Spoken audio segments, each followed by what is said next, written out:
महिलाओं के लिए राजनीति जो है वो बहुत ही कठिन है। धीरज और सहजता के साथ बिना लालच के निर्भय होकर के राजनीति करे, समाज सेवा करे। तमाम योजनाएं हैं, जैसे बेटी पढ़ाओ बेटी बढ़ाओ, उज्ज्वला योजना, तमाम समस्याएं हैं। योजनाएं तो अच्छी हैं। महिला बिल के आड़ में चिपका करके एक परिसीमन लेके आए हैं। आज भी ऐसी सड़कें हैं जो बिल्कुल टूटी फूटी हैं। चुनाव जनता के द्वारा होता है, उसमें कोई रोक नहीं सकता है और अपनी बात कहने की स्वतंत्रता जो है संविधान में सबको मिली है। अगर जनता का पालन पोषण वो कर रहे होते तो मुझे लगता अब तक गोपामऊ विधानसभा में कोई ऐसी इंडस्ट्री अवश्य लग गई होती जिसमें गरीब बिना जाति भेदभाव के एक बच्चा तो कम से कम गरीब उस इंडस्ट्री में जरूर लगता। नमस्कार, आप देखना शुरू कर चुके हैं सिर्फ खबर का ब्रॉडकास्ट और इस ब्रॉडकास्ट में हम नेताओं से बातचीत करते हैं। जो राजनेता हैं उनसे लोग उनके विचार आप तक पहुंचाते हैं। क्षेत्र की समस्याएं होती हैं वो उनसे सवाल करते हैं। रोजगार के जो अवसर हैं वो लोग अगर जीत कर आते हैं तो रोजगार के अवसर में क्या बदलाव लाएंगे ये उनसे पूछते हैं। आज की जो हमारे खास मेहमान हैं वो कांग्रेस पार्टी की मंजू मित्रा जी हैं, जो कि कांग्रेस पार्टी की प्रदेश सचिव हैं। आइए बातचीत का जो सिलसिला है वो शुरू करते हैं। खबर में आपका स्वागत है। हमारा सबसे पहला जो सवाल है आपसे वो यही कि आपकी जो राजनीतिक यात्रा है वो कहाँ से आपने शुरू की थी और अब कहाँ पर? सभी को नमस्कार हमारा, और मेरा नाम मंजू मित्रा है और मैं जो हूँ गोपामऊ विधानसभा से रहने वाली हूँ। मेरा ससुराल भी गोपामऊ विधानसभा में है और मेरा मैका भी गोपामऊ विधानसभा में है और मेरा ननिहाल भी गोपामऊ विधानसभा में है।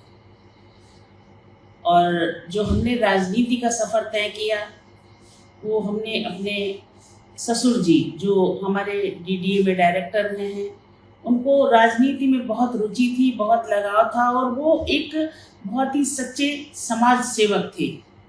उनके साथ शुरू किया।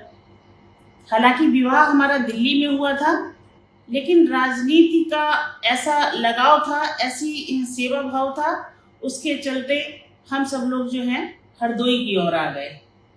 इससे पहले हमारे जो फादर इन लॉ थे उन्होंने तमाम लोगों को रोजी रोटी की व्यवस्था की, बिना किसी जातिवाद भेद को देखे हुए। जो भी हमारे दरवाजे पे आ गया, पहुंच गया हमसे मिलने के लिए, तो उन्होंने उनको निराश नहीं भेजा, मतलब रोटी रोजी रोजगार देकर ही वापस किया। तो ऐसे ही चलते एक हमारा अंदर से मन बना कि ऐसी सुविधा समाज सेवा होती रहनी चाहिए, ऐसे लोगों का कल्याण होता रहना चाहिए। तो हमने अपना मन बनाया कि हम अपने पिताजी के बाद, ससुर जी के बाद ये आगे बढ़ाएंगे और लोगों की समाज सेवा करेंगे। क्योंकि गोपामऊ विधानसभा हमारा घर है पूरा, तो हम ये चाहते थे कि कम से कम यहाँ के जो बच्चे हैं जो नहीं आगे बढ़ पा रहे हैं उनको बढ़ाने के लिए कुछ ऐसा होना चाहिए। यही सोचते सोचते जो है हम राजनीति की ओर आगे आ गए।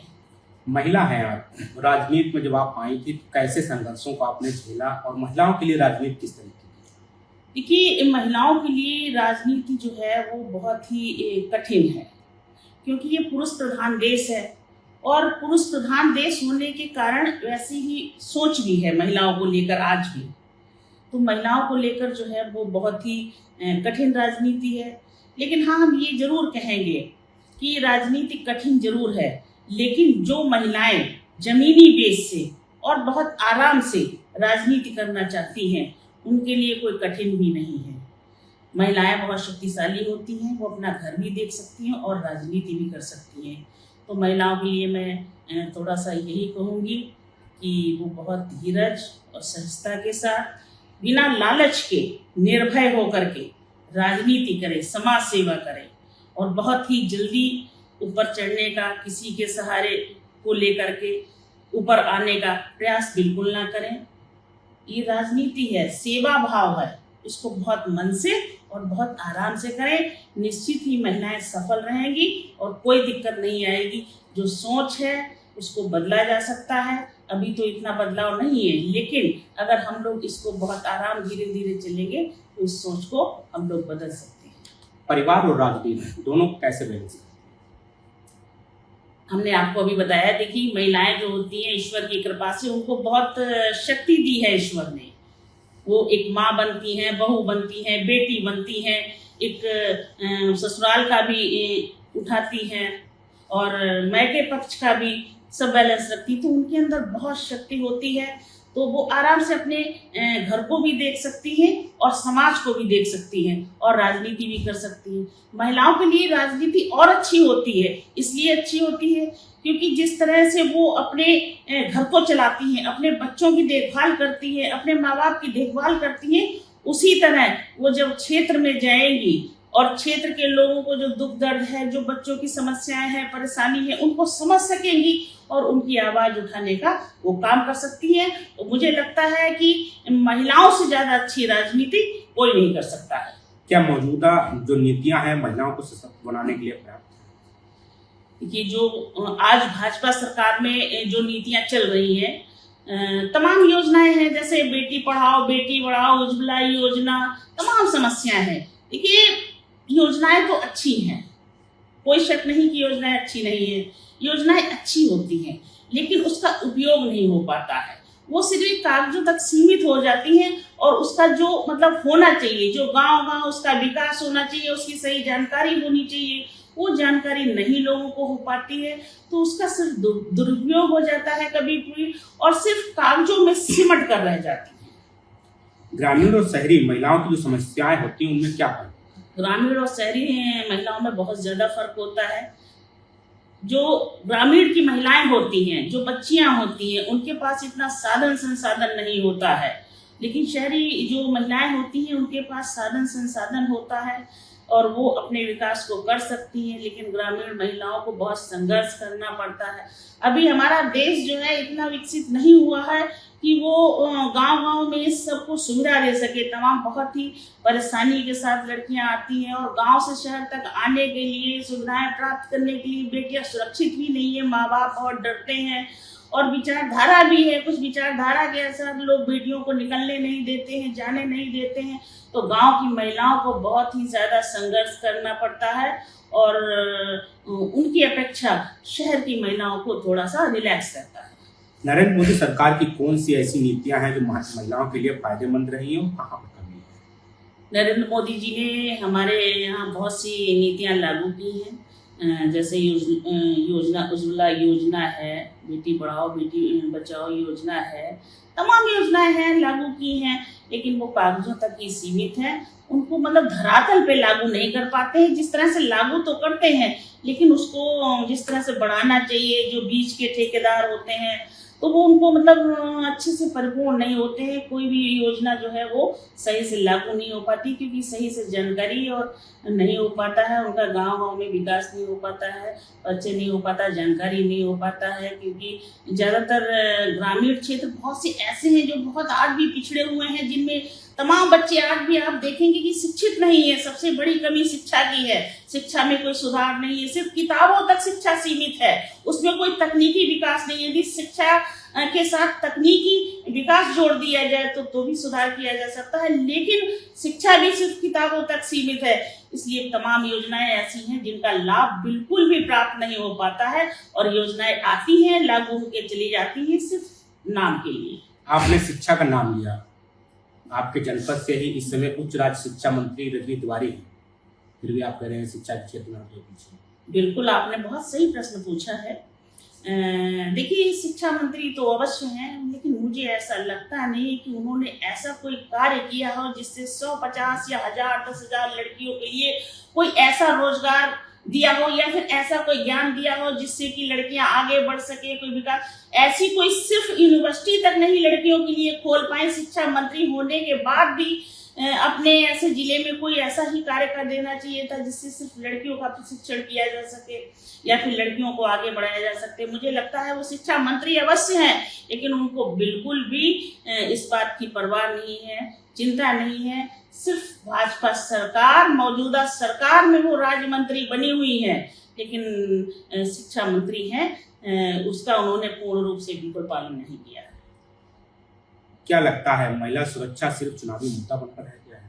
बिल्कुल, महिला सुरक्षा बिल्कुल चुनावी मुद्दा बनकर रह गया है। आपने देखा होगा मणिपुर में महिलाओं को किस तरह से नग्न अवस्था में घुमाया गया, लेकिन सरकार देखती रही और देखने तक नहीं गई। तमाम ऐसे रेप हो जाते हैं, लेकिन सरकार कभी संज्ञान में नहीं लेती। आपने देखा होगा भाजपा की तमाम ऐसी महिला नेत्रियां हैं जो झंडा लेकर सड़क पर निकलती हैं, लेकिन जब मणिपुर में नग्न अवस्था में घुमाया जा रहा था महिलाओं को, तब एक भी महिला ने इस बात का खिलाफ नहीं की कि हाँ ये सरकार कोई भी हो, लेकिन महिला महिला होती है, अगर महिला का अपमान हो रहा है तो हम उसका विरोध अवश्य करेंगे। लेकिन ऐसा कहीं पर देखने को नहीं मिला। महिलाओं का सुरक्षा जब अधिक बढ़ जाती है, जब 5 साल में चुनाव आता है, तो तमाम मुद्दे ऐसे ले दिए जाते हैं कि महिला सशक्तिकरण, महिला ये, महिला वो। लेकिन आपने देखा होगा महिला सशक्तिकरण के नाम पर भी किस तरह से जो गिनी चुनाई महिलाएं हैं, जो जिले की गिनी चुनी महिलाएं होती हैं, सिर्फ वही मंच पर दिखाई देती हैं, बाकी कुछ नहीं होता है। तो एक सिर्फ चुनावी मुद्दा होता है। आज की महिलाएं बहुत परेशान है और बिल्कुल सुरक्षित नहीं है। सरकार महिला बिल आरक्षण लेकर आ रही थी, लेकिन विपक्ष ने उसको गिरा दिया। ये सरासर गलत है। देखिए 2023 में महिला बिल पास किया गया था। जब महिला बिल पास किया था तो सभी ने उसका समर्थन दिया था, किसी ने उसको ये नहीं कहा था कि महिला बिल पास नहीं किया जाएगा। जब महिला बिल 2023 में पास कर दिया गया था तो 2023 में उसको लागू करना चाहिए था, क्यों नहीं लागू किया गया? तब भाई सरकार ने ये शर्तें रख दी थी कि पहले हम जातिगत जनगणना कराएंगे और उसके बाद इसको लागू करेंगे, ना तो जातिगत जनगणना कराई। अब उसी 2011 के जो डाटा है उसी को लेकर के वो जो है महिला बिल लेकर आए हैं। लेकिन आपको बता देना चाहते हैं कि वो सिर्फ महिला बिल नहीं है, वो महिला बिल के साथ में महिला बिल के आड़ में चिपका करके एक परिसीमन लेके आए हैं। वो सीटों को लेकर आए हैं जिससे उनको सीटों को फायदा हो। कहने का मतलब ये है कि वो महिला बिल आरक्षण की खाल में भेड़ियों को लपेट कर लाए हैं। इसलिए जो है देश की जनता जागरूक है और उसका हमने विरोध किया। महिला बिल का आज भी वो अगर 541 सीटों का महिला बिल लेकर आए तो सभी लोग उसको समर्थन में खड़े हैं। तो ये महिला बिल नहीं लेकर आए हैं, सिर्फ महिला बिल की आड़ में आदि आबादी को खत्म करने का बिल लेकर आए। क्या लगता है, जैसे आपने बताया आपका जो क्षेत्र है वो गोपामो क्षेत्र है, वहाँ की जो समस्याएं हैं कौन सी समस्या है जो अभी दूर करना है? गोपामो में बहुत सी समस्याएं हैं। आज भी ऐसी सड़कें हैं जो बिल्कुल टूटी फूटी हैं और हमने ये भी देखा जो मौजूदा विधायक हैं, अगर आप उनके गांव में घुसने का प्रयास करेंगे तो उससे पहले तमाम ऐसी छोटी छोटी गलियां सड़कें हैं जो बिल्कुल टूटी फूटी हैं। और मेन जो गोपामो जिसको हम लोग कहते हैं, अगर वहां से अगर एक महिला वैन पर बैठकर अपनी डिलीवरी करवाने के लिए हरदोई तक आना चाहे तो मुझे लगता है उसकी डिलीवरी रास्ते में ही हो जाएगी, क्योंकि सड़कें जो हैं पूरी गड्ढों से भरी हुई हैं। तो तमाम समस्याएं ऐसी हैं जो गोपामो में हैं। आपके जो गोपामो के विधायक हैं श्याम प्रकाश, उनका भी एक बयान आया था कि पत्थरों को पूजने से कुछ नहीं मिलेगा, योगी और मोदी की पूजा करो। ये सिर्फ कुर्सी का लालच, सत्ता का लालच है और कुछ नहीं है। देखिए भारत जो है एक हमारा बहुत अच्छा देश है और भारत में सभी धर्म के लोग रहते हैं और सभी ईश्वर को मानने वाले हैं, सभी जाति धर्म के मानने की स्वतंत्रता है। तो उसमें अगर वो ये कहते हैं कि हम पत्थरों में भगवान नहीं देखते हैं तो ये बहुत ही अपमानजनक बात है। हमने देखा है कि वो तो मंदिर भी जाते हैं और पैर भी छूते हैं, तमाम चीजें करते हैं, लेकिन सिर्फ अपनी कुर्सी को बचाए रखने के लिए एक इंसान में भगवान देखना और भगवान का अपमान करना ये सरासर निंदनीय है और बहुत ही गलत बात है। क्या लगता है, अभी उनका एक और बयान सोशल मीडिया पर वायरल है जिसमें उन्होंने कहा कि गोपामो विधानसभा में गुंडई नहीं चलेगी। जनता का चुनाव जनता के द्वारा होता है। गोपामो विधानसभा किसी की नहीं है। कोई भी प्रत्याशी आ सकता है चुनाव लड़ने के लिए, अपनी बात रख सकता है, तमाम चीजें। हमने भी वो बयान सुना, उसमें उन्होंने कहा कि इससे पहले हमारा सिक्का चलता था।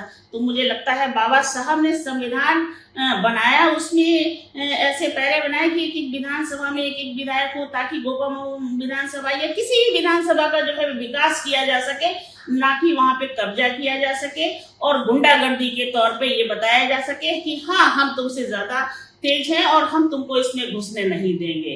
तो ऐसा गलत है। जनता का चुनाव जनता के द्वारा होता है, उसमें कोई रोक नहीं सकता है, और अपनी बात कहने की स्वतंत्रता जो है संविधान में सबको मिली है। बाबा साहब का नाम जिक्र किया आपने, बाबा साहब की जयंती इस बार काफी धूमधाम से मनाई जा रही है, इसका क्या मतलब है? बाबा साहब की जयंती बहुत धूमधाम से मनाई जा रही है, बहुत ही अच्छी बात है और मनानी भी चाहिए, क्योंकि इतने बड़े बाबा साहब जिन्होंने पूरा संविधान लिखा, और संविधान लिख के भारत को मतलब किस तरह से ढंग से चलाया जा सकता है वो सब उन्होंने बहुत अच्छे से लिखा। लेकिन जयंती मनाई जा रही है, तमाम लोग इस तरह से भी मना रहे हैं वोट बैलेंस को लेकर के, कि किस तरह से दलित वोट को हम काट सके। ये सब दलित वोट को काटने की भी राजनीति है। अगर सच में आप बाबा साहब की जयंती मनाना चाहते हैं और मना रहे हैं, तो मैं आपसे पूछती हूँ कि जिस मंच पे आप बाबा साहब के लिए आते हैं जयंती मनाने के लिए, तो तमाम ऐसे गरीब मजदूर जो चल के आते हैं, क्या किसी उस एक भी बच्चे का आप अपने मोबाइल में नंबर लेते हैं कि हाँ बेटा अगर कोई जगह निकलेगी तो मैं आपसे कांटेक्ट करूंगा और आपको लगाने का प्रयास करूंगा, या मेरी नजर में कोई भी वैकेंसी जगह या कैसा भी रोजगार आएगा तो मैं आपको देने का कार्य करूंगा। सिर्फ बड़े बड़े मंचों पे आकर के जयंती मना करके अपने भाषण दे करके दलित वोट को साधने के लिए आते हैं, उसके बाद चले जाते हैं। 5 साल तक कोई इस बात को पूछने की चेष्टा नहीं करता है कि हाँ जो बच्चे जयंती में आए थे, जो लोग आए थे, क्या कोई तकलीफ में है या नहीं है, या उसमें से अगर हम 100 बच्चों का भी भला कर सके, उनसे बात कर सके, उनका हाल चाल पूछ सके, उनको संगठन में ले सके, संगठित कर सके, दुख दर्द को समझ सके, तो मैं समझती हूँ कि बाबा साहब की जयंती मनाने का एक सही मकसद पूरा किया जा सकता है।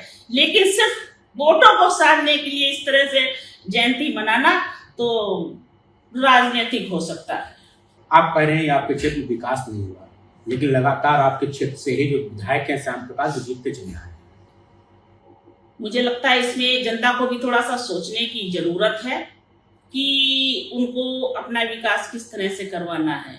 रही बात लगातार जीतने की, तो मुझे लगता है कि बराबर वो सत्ता में बने रहते हैं, कभी इस दल में कभी उस दल में, जिस तरफ तराजू भारी होता है वो उस तरफ चले जाते हैं। उनको इस बात से मतलब नहीं है कि मुझे जनता के साथ रहना है, उनका तो कहना है कि मुझे जनता के वोट से क्या मतलब है, अगर मुझे जिताती है तो पार्टी जिताती है, जनता नहीं जिताती है। यही एक बहुत बड़ा रीजन है कि मुझे लगता है वो जनता से मिलने में साल 2 साल 3 साल 4 साल लगा देते हैं, और जब चुनावी समय आता है तब मिलने का कार्यक्रम शुरू कर देते हैं। अदरवाइज जो है वो जनता की कभी सुध भी लेना नहीं समझते हैं। युवाओं के लिए क्या अवसर है आपके क्षेत्र में, क्या उन्हें बाहर जाना पड़ रहा है रोजगार के लिए? अगर हम अपनी गोपाओं विधानसभा की बात करते हैं तो रोजगार का कोई अवसर नहीं है। इतने सालों से मौजूदा विधायक होने के बाद भी एक भी ऐसी चीज नहीं बनाई है कि कोरोना जैसी गंभीर समस्याएं जब आती हैं समय में, तब एक भी बच्चा अपने ही क्षेत्र में रह करके कार्य कर सके। तो मेरे कहने का मतलब है तमाम ऐसी समस्या है, बेरोजगारी की समस्या है, जब यहाँ पे कोई रोजगार ही नहीं है, कोई समस्या भी नहीं, तमाम लोग ऐसे हैं जिनके पास खेत भी नहीं है, तो उनके पास कोई ऑप्शन नहीं है, और ऑप्शन ना होने की वजह से वो मजबूरी में अपने अकेले माँ बाप को छोड़कर बाहर जाते हैं और रोजगार करते हैं और पैसा कमाकर अपना पालन पोषण करने का प्रयास करते हैं। तो मुझे लगता है गोपामऊ का विधानसभा का जो विकास होना चाहिए था वो एकदम जहां का तहां रुक गया है। उसका विकास हो सकता था, लेकिन ये हमारे मंसूबे ऐसे होने चाहिए, हमारा मन होना चाहिए कि हम इसका विकास करेंगे, लेकिन उनका मन नहीं है विकास करने का, तो विकास तो बिल्कुल भी नहीं है, मतलब विकास के नाम पे बिल्कुल जीरो। क्या लगता है सबसे बड़े व्यापारी वो हैं इसमें यूपी के, मछली पालन में उनका नंबर 1 का नाम है? हाँ, तो बिल्कुल व्यापार कर रहे हैं, वो अपना व्यापारी हैं, और मुझे लगता है व्यापार तो जेब से तो किया नहीं जाता है। अपना जो जनता के हित में पैसा लगना चाहिए था, जो जनता के विकास में पैसा लगना चाहिए था, वो जनता के हित में ना लग करके उनके रोजगार में पैसा लगा सकते हैं, अपना विकास कर सकते हैं, सिर्फ अपना पालन पोषण कर रहे हैं, वो अपनी मछलियों का पालन पोषण कर रहे हैं, तो वो जनता का पालन पोषण नहीं कर सकते हैं। अगर जनता का पालन पोषण वो कर रहे होते तो मुझे लगता अब तक गोपामऊ विधानसभा में कोई ऐसी इंडस्ट्री अवश्य लग गई होती जिसमें गरीब बिना जाति भेदभाव के कम से कम 2-4 बच्चे, एक बच्चा तो कम से कम गरीब उस इंडस्ट्री में जरूर लगता। हम कह रहे हैं कि हम हजारों को रोजगार नहीं दे सकते, मगर हम अपना इतना प्रयास तो कर सकते हैं। कम से कम जो बहुत लाचार मजबूर आदमी हैं, बच्चे हैं, उनको कम से कम थोड़ा तो रोजगार, अगर हम अपना व्यापार इतना बड़ा एशिया में कर सकते हैं तो मुझे लगता है कि हम अपने क्षेत्र के लोगों को रोजगार भी दे सकते हैं, लेकिन ऐसा मन अंदर से होना चाहिए। अगर आपको इस बार कांग्रेस टिकट देती है तो आपका सबसे बड़ा जो मुद्दा है वो कौन सा होगा? अगर हमको वो टिकट मिलता है और ईश्वर की कृपा होती है हम पर, जनता का सहयोग प्रेम मिलता है, तो आप विश्वास कीजिए ये जो गोपामऊ विधानसभा है इसको मैं एक दिन गुलाबी विधानसभा बनाकर रखूंगी। मैं अपना इतिहास बताती हूँ। मेरे फादर इन लॉ डीडीए में डायरेक्टर थे और जिस क्षेत्र से मैं आती हूँ गोपामऊ विधानसभा से, उस क्षेत्र के कम से कम हजारों लाखों आदमियों को उन्होंने रोजगार दिया जो बिल्कुल बिना पढ़े लिखे थे। आज उनकी 70-70, 80-80 हजार सैलरी है। और सिर्फ सैलरी ही नहीं, एक हृदय था, एक मन था कि अगर हम जिस थाली में खाना खा रहे हैं, अगर कोई हमारे पास आ गया तो उस थाली को हमने उसको परोसने का कार्य किया है। तो वही भावना हम अपने मन में रखते हैं और गोपामऊ के जो बहुत ही परेशान, मजलूम और जो बेसहारा हैं उनके लिए हम एक रोजगार की व्यवस्था करेंगे, क्योंकि बेरोजगारी जो है वो सबसे चरम सीमा पर है। जब रोजगार ही नहीं है तो ना बच्चे पढ़ पा रहे हैं, बिगड़ रहे हैं, चोरी चकारी बढ़ रही, तमाम, ये उनकी गलती नहीं है, ये गलती है सिर्फ की बेरोजगारी फैली हुई है। तो मुख्य मुद्दा हमारा रहेगा कि किस तरह से रोजगार को मुहैया कराया जाए। राजनीति में ऐसा कौन सा जादू है कि राजनेता बनते ही लोगों के पास फॉर्च्यूनर आ जाती है, बड़ी बड़ी गाड़ियों पे उछलने लगते हैं? ऐसा कौन सा जादू है राजनीति में जो राजनीति की चाबी को मिलते ही वो बस कुरान बनने लगते हैं? देखिए, जो व्यवस्था बनाई गई है संविधान के तहत कि एक एक विधानसभा में एक एक विधायक होना चाहिए, जिससे मतलब जनता का विकास किया जा सके। उस विकास को लेकर के पैसा भी आता है, लेकिन वो पैसा जनता के हित में नहीं लगता है, जनता को कुछ भी नहीं दिया जाता है। यदि वही पैसा जनता के हित में लग जाए, जनता के पालन पोषण में लग जाए, उनकी सुविधाओं में लगा दिया, जिस चीज के लिए वो पैसा आया है वो पैसा उसी चीज में पूर्ण रूप से लगा दिया जाए। मैं कह रही हूँ 100% नहीं, सिर्फ 50% भी अगर लगा दिया जाए तो इनकी फॉर्च्यूनर नहीं रहेगी और ये शिफ्ट पे चलेंगे, कोई दिक्कत नहीं है, लेकिन जनता का विकास अवश्य हो जाएगा। यही कारण है कि जनता का पैसा जनता को नहीं मिलता है और लोगों के पास तुरंत फॉर्च्यूनर आ जाती है और उनके महल भी खड़े हो जाते हैं। क्या अगर आपको जनता अपना प्यार देती है तो सबसे पहला जो आपका बदलाव होगा वो क्या? सबसे पहला बदलाव हमारा यही होगा कि हम जनता को जिस प्रकार भी हो, जिस तरह भी हो, जनता को रोजगार मुहैया कराया जाए और बच्चों को शिक्षा पे बल दिया जाए। तमाम गोपाओं के ऐसे गांव क्षेत्र हैं जिनमें तमाम बच्चे, आप मानेंगे नहीं, आप चले जाइए, बंजारों का क्षेत्र है, उनके क्षेत्र में एक भी बच्चा स्कूल नहीं जाता है। तो मेरा मकसद सबसे पहले ये होगा किस तरह से रोजगार मुहैया कराया जाए और जो बच्चे शिक्षा प्राप्त नहीं कर पा रहे हैं उनको शिक्षा दिलाई जाए, क्योंकि शिक्षा से ही समाज को सुधारा जा सकता है और बेरोजगारी हटा के समाज को संभाला जा सकता है। हमारा सबसे जो लास्ट एपिसोड है वो रैपिड फायर है। इसमें हम आपसे नेता के बारे में पूछते हैं और आप केवल कम शब्दों में उनके बारे में बताते हैं। सबसे पहला जो नाम है वो नरेश अग्रवाल। बहुत लंबी राजनीति की है, लेकिन जिस हिसाब से राजनीति रही है उतना विकास बिल्कुल नहीं। अशोक वाजपेयी। ठीक है, विकास के नाम पर वो भी कुछ कम है। अनिल वर्मा राज्य मंत्री रह चुके हैं। ठीक नेता है, लेकिन उनको बहुत कम समय मिला है। रजनी तिवारी। रजनी तिवारी देखिए किस तरह से बार बार बन जाती हैं, लेकिन उन्होंने जो राज्य मंत्री होने के बाद भी शिक्षा का जीरो भी नहीं सीखा। श्याम प्रकाश विधायक। श्याम प्रकाश विधायक जी जो है उन्होंने सिर्फ अपना विकास किया है, जनता का विकास बिल्कुल नहीं किया। आसिफ खान बब्बू। ऐसी है, लेकिन मुझे लगता है कि मुस्लिम होने के नाते थोड़ा सा विभाजन होता है। मधुर मिश्रा। मधुर मिश्रा जी की बात अगर आप करेंगे तो अगर वो, मुझे लगता है हरदोई के जिले के अगर मच्छर भी खत्म कर देते तो भी उनका कार्यकाल पूरा हो जाता है। तो उन्होंने तो जितना समय बर्बाद किया है उसमें एक मच्छर तक नहीं खत्म कर पाए हैं। तो जीरो सफाई के नाम पर और विकास के नाम पर टोटल जीरो। उमेश अग्रवाल ठीक है, अपना सही है। योगी आदित्यनाथ ठीक है, लेकिन देश के लिए विभाजन के नेता है, हिंदू मुस्लिम पर राजनीति करती है। ब्रजेश पाठक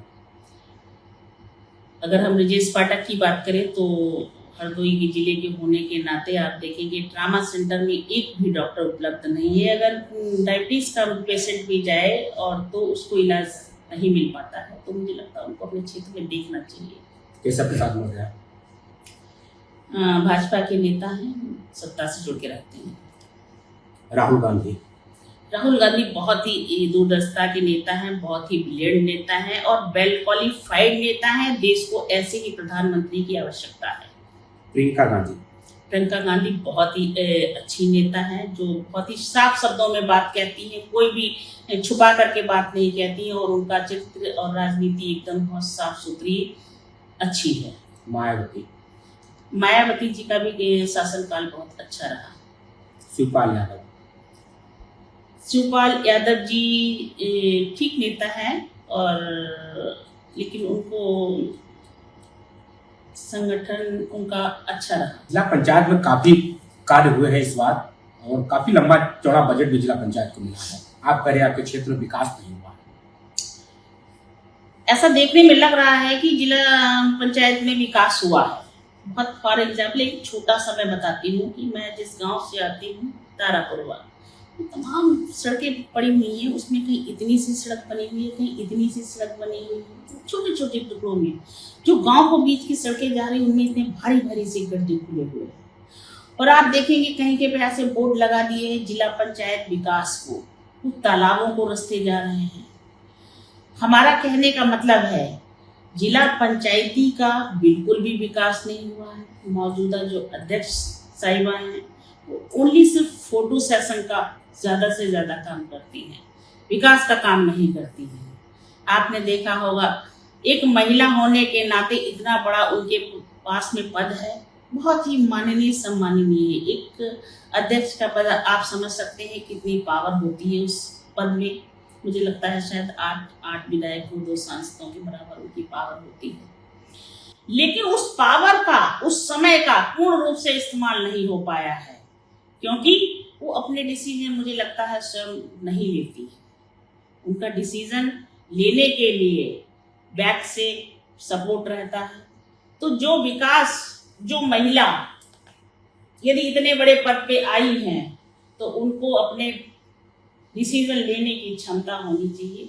यदि कोई महिला अपना डिसीजन नहीं ले सकती है और राजनीति में रहती है, लोग बताते हैं कि वो बहुत ही मतलब घरेलू काम करती हैं, बहुत सभ्यता के दायरे में रहती हैं, बहुत ही कभी भी उनका मतलब पल्लू नहीं हटा सर से, तमाम बातें लोग कहते हैं। लेकिन मैं पूछना चाहती हूँ कि इन सब बातों से कोई मतलब नहीं होता। मतलब सिर्फ इस बात से होता है कि अगर आपके पास इतना बड़ा पद है तो वो डिसीजन आपका है और आपको डिसीजन लेना चाहिए। और इसी के मद्देनजर रहते हुए जिला पंचायती का इतना पैसा आता है लेकिन उसमें काम कहीं पर दिखाई नहीं देता है। अगर आपको दिखाई देगा तो आपको दिखाई देगा पेट्रोल पंप दिखाई देंगे, आपको बड़े बड़े हॉस्पिटल्स दिखाई देंगे, बड़े बड़े जो हैं डायग्नोस्ट दिखाई देंगे कि ये इनका है, ये इनका है, ये इनका। आप नजर उठा के देखिए तमाम बोर्ड लगे हुए हैं, लेकिन कहीं पर ये नहीं दिखाई देगा कि हाँ बड़ी बड़ी लाइटें लगा दी गई हैं। गांव में एक कम से कम इतनी चौपालें बना दी गई हैं, वहाँ पे लाइटें लगा दी जाए ताकि शाम को बच्चे पढ़ सके या किसी समय बच्चे पढ़ सके, कोई कार्य कर सके। तो इस तरह का कोई विकास कहीं पर दिखाई नहीं देता है। और मुझे लगता है कि यदि कोई इतने बड़े पद पर आता है तो उसको डिसीजन करने की क्षमता स्वयं में रखनी चाहिए। यदि वो अपने आप में डिसीजन करने की क्षमता नहीं रखता है तो वो 5 साल का समय लोगों को खराब करने का करता है और लोगों को आगे बढ़ाने की जगह पीछे धक्का देने का काम करता है। और मुझे लगता है जिला पंचायती में यही निरंतर हो रहा है। पैसा तो बहुत आ रहा है लेकिन विकास बिल्कुल भी नहीं हो पा रहा है। आपने लाइट का नाम जिक्र किया। हरदोई जिला मशहूर है लाइट लगवाने के लिए। नेताओं के पास लोग दौड़ते भी इसीलिए हैं कि हमारे गांव में लाइट लगवा दीजिए। काफी लाइटों पे भी पैसा खर्च किया जा रहा है। लाइटें तो लगी हैं, आपने देखा होगा। आप देखिए गोपावा विधानसभा में देखिए, मछली की आंखों में तक लाइट लगी हुई है। लाइटें लगी हुई हैं, लेकिन लाइटें जहां लगनी चाहिए, जहां बच्चों के विकास के, लोगों के विकास के लिए लगनी चाहिए, वहां पे नहीं लगी हुई है। तो ऐसा नहीं यूज हो रहा है लाइटों का, लेकिन आदमी सिर्फ अपना पेट पाल रहा है, अपने लिए इस्तेमाल कर रहा है। जो जनता के लिए आता है वो जनता के लिए इस्तेमाल नहीं कर रहा है। फर्क सिर्फ इतना है, वो इस्तेमाल हो रहा है लेकिन स्वयं के लिए इस्तेमाल हो रहा है। उसको जनता से कोई मतलब नहीं है कि कहाँ लाइट लगनी है कहाँ नहीं लगनी है, इस बात से कोई भी मतलब नहीं है और सिर्फ अपना विकास देखा जा रहा है। ये बड़ा हमारा देश का दुर्भाग्य है कि मौजूदा सत्ता में आते हुए भी, सब कुछ होने के बाद में भी कोई किसी को देख नहीं रहा, कोई किसी की सुन नहीं रहा है। अगर कोई विकास की बात कर रहा है तो उसको अनदेखा किया जा रहा है। कोई अगर गरीब आदमी किसी समस्या को लेकर आ रहा है तो मुझे लग रहा है उसको मिलने के लिए भी बड़ी समस्याएं होती हैं। तो विकास के नाम पर पैसा तो बहुत आ रहा है लेकिन विकास कहीं भी दिखाई नहीं दे रहा। जिस दिन विकास दिखाई दे जाएगा उस दिन ये हरदोई जो आप देख रहे हैं, बहुत छोटे से जगह पे बसा हुआ, इतने बड़े बड़े नेता हरदोई में रहे हैं और उसके बाद भी आप देखिएगा हरदोई का क्षेत्रफल अभी विकसित नहीं हो पाया है। सिर्फ एक छोटी सी मार्केट है हरदोई में, सिनेमा चौराहा, और अगर इतने बड़े बड़े नेता हैं तो मुझे लग रहा है अब तक 4-6 मार्केट होनी चाहिए थी, जिसमें रोजगार भी बढ़ता और हरदोई जिले का विकास भी बढ़ता, नाम भी बढ़ता और कार्य भी बढ़ता। तो मुझे लग रहा है विकास तो कहीं पर नहीं। जैसा कि आपने सुना, हमारे साथ जो आज की मेहमान थी मंजू मित्रा जी थी, कोपम विधानसभा से कांग्रेस की संभावित प्रत्याशी है। देखने वाली बात यह होगी कि क्षेत्र की जनता इनको अपना कितना प्यार देती है। देखते रहिए सिर्फ खबर का पॉडकास्ट। आप लाइक करिए, कमेंट करिए और अपने सवाल हमको भेजते रहिए। हम आपके जो सवाल होंगे वो जो हमारे साथ मेहमान होंगे उनसे पूछेंगे। फिर मिलते हैं किसी नए मेहमान के साथ। तब तक के लिए नमस्कार।